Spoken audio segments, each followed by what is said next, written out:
Hello बच्चों, आज हम 10वीं कक्षा की सामाजिक विज्ञान की 47वीं वर्कशीट जिसका विषय है लोकतंत्र के परिणाम के बारे में जानेंगे। तो आइए स्टार्ट करते हैं। लोकतांत्रिक सरकारें इसलिए बेहतर कहलाती हैं क्योंकि वे उत्तरदायी, जिम्मेदार और वैध सरकारें होती हैं। आइए इन शब्दों के अर्थ जानने का प्रयास करें। तो पहला शब्द है उत्तरदायी।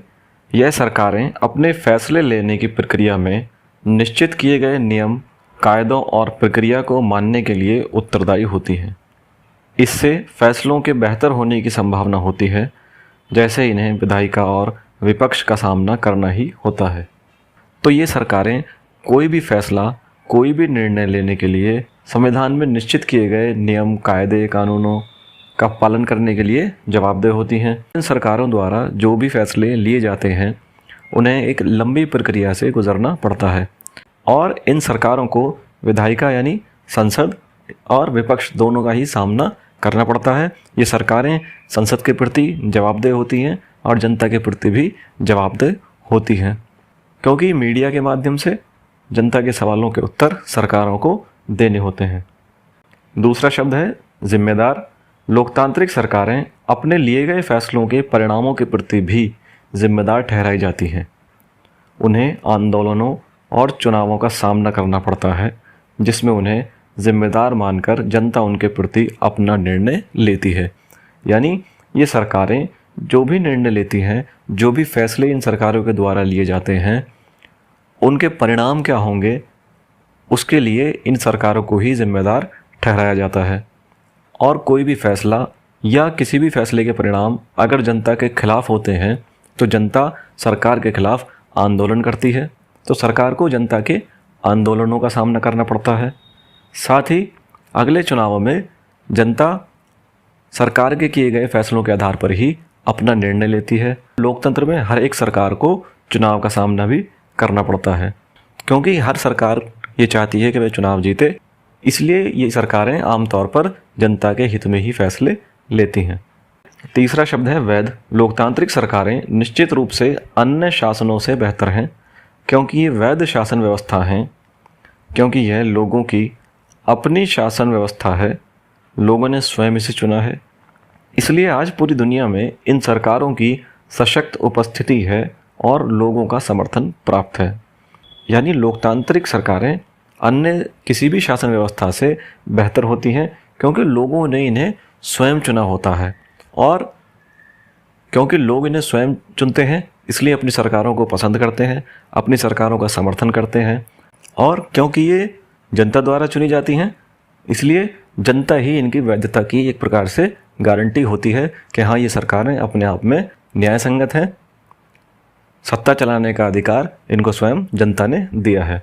अन्य शासन व्यवस्थाओं में जनता आमतौर पर तानाशाह या राजाओं की विरोधी हो सकती है, क्योंकि अन्य शासन व्यवस्थाओं में सरकार को जनता द्वारा नहीं चुना जाता। इसलिए ये ज़रूरी नहीं है कि वहाँ की जनता उन सरकारों को वैध माने, यानी अपने लिए उचित माने। तो आइए अब इसके प्रश्नों की ओर चलते हैं। पहला प्रश्न है, लोकतंत्र बेहतरीन शासन व्यवस्था है क्योंकि। इस वाक्य को हमें पूरा करना है और इसे पूरा करने के लिए इसमें 4 विकल्प, 4 ऑप्शंस दिए गए हैं, जिसमें से 3 गलत हैं और 1 सही है। तो हमें सही विकल्प का चुनाव करना है। इसमें पहला यानी अ है, यह भ्रष्टाचार मुक्त शासन देती हैं। ब, यह फैसले बहुत तेज़ी से ले सकती हैं। स, यह विकास में अव्वल होती हैं। द, यह उत्तरदायी, जिम्मेदार और वैध शासन है। तो इसमें जो आखिरी पॉइंट है वो सही है, तो इस पर हम राइट का निशान लगाएंगे। इससे हमारा वाक्य पूरा हो जाता है।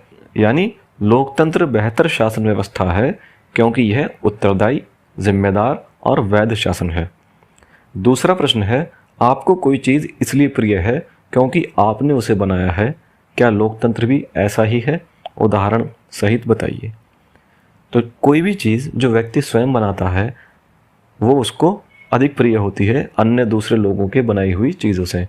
यानी अगर हम भी कोई चीज़ बनाते हैं तो वह हमें स्वतः ही अच्छी लगती है। जैसे अगर बच्चों को पेंटिंग बनाने के लिए दी जाए तो बच्चों को अपनी बनाई हुई पेंटिंग ज़्यादा अच्छी लगती है दूसरे की बनाई हुई पेंटिंग के मुकाबले।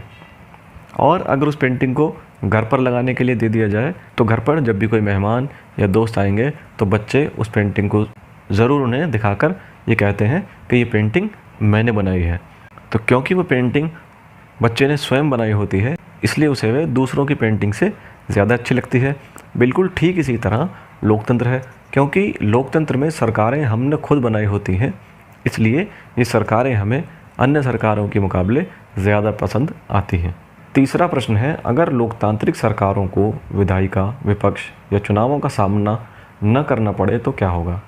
तो अगर लोकतंत्र में अगर सरकारों को विधायिका यानी संसद का सामना ना करना पड़े, विपक्ष का सामना ना करना पड़े, नियमों का सामना ना करना पड़े, चुनावों का सामना ना करना पड़े, तो कोई भी सरकार जिसको इन सब चीज़ों का सामना ही नहीं करना, वह अपने मनमाने ढंग से निर्णय लेगी और ये ज़रूरी नहीं है कि वो निर्णय फिर जनता के हित में होंगे, यानी वे सरकारें तानाशाही सरकार का रूप ले लेंगी। चौथा प्रश्न है, आप अपने जीवन में बहुत से कामों के लिए उत्तरदायी होंगे। लोकतंत्र किन किन बातों के लिए उत्तरदायी है? तो हम अपने जीवन में बहुत से कामों के लिए उत्तरदायी हैं, यानी जवाबदेह हैं।